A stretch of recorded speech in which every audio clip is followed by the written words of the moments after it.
so we got a good question from our buddy Eric here, who recently had an MCL injury.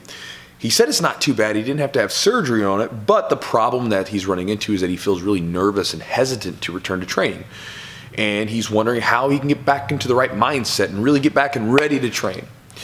So Eric, first off, thanks for the question, brother. And let me say that what you're going through right now is pretty normal. You've become aware that this vehicle that you have is finite. It's not forever, and it can be damaged and it can be injured, right?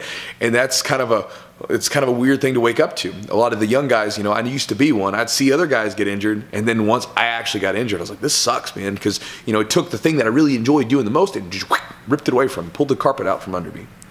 And so it's normal to be hesitant to return.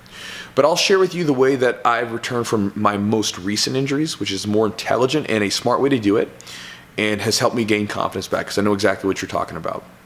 So back, I'm not going to even talk about my knee injury that I had back when I was a young kid, because that was a shit show. I did like a week of PT and then immediately started rolling again, and we don't want to talk about those times. It was a dumb young self, right? But this last knee injury that I had, the meniscus tear back in 2014, man, it actually happened on my birthday. I was all excited for training, and I stepped back on my leg. I mean, literally just stepped back, and I felt something. I was like, what the hell was that? And I tried to give it a little time to heal, and it only progressively got worse, and it was a tear. And so after the surgery was done and I was trying to get back into the gym, I was definitely hesitant, because I was like, man, I was just stepping back, right? Like, that sucked to have to have it happen, and I don't want to get injured again. So what I did was I mapped out my training for about 6 weeks after I was cleared, okay? So the whole time I was doing the PT work. So first off, you're still doing your PT work. That is so important, right? Make sure you continuously do that stuff and do it to a T. Take the same intensity and the focus that you have for training, put it towards your PT work, because that'll pay off in the long run. Now, moving into your training, I would still do some of the PT work even while you're moving in through your training, and probably not give it up. I still do a lot of the prehab stuff that my PT gave me just to this day, because it helps out, helps prevent injuries. But I mapped out my training. So like week 1 and 2, I was working on some stuff. 3 and 4, I was working on some stuff. 5 and 6. And what I did was I started very light and slow. And that's one thing that you may be aware of this, maybe you're not. Mentally, you probably feel like the same person that you were before the injury, but physically you're not. You're a different person. Not even just the knee itself, but your overall body, right? You're probably not in as good a shape.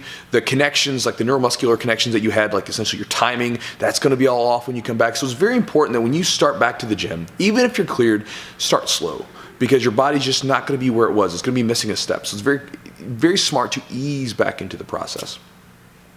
So when you come back, start by doing drills, because this is what I did. I would start with drills, very light. I wouldn't go very hard, and sort of test out, like, does this hurt? Does this hurt? Like, does this position, does it make it feel funky? What happens when I'm doing this different stuff? Test yourself out, and gradually, week by week, increase it as far as intensity and movement and speed. And then when you decide to start rolling, grab a partner that can just be sort of chill. Grab them and say, come on over here and just flow with me, right? Just relax, and we'll move through positions a little bit. And the reason why this is important is because then you can slowly and gradually sort of build up the comfort that you had before, which will increase the confidence that you have in your ability to train. So that would be my ideas for you there, brother. Come back to the gym. After the doctor clears you, first probably still do some of the PT exercise, but incrementally work your way up until you get back to being normal and confident back on the mats again. Eric, thanks for the question, brother. I'll talk to you guys next time. Get a grip.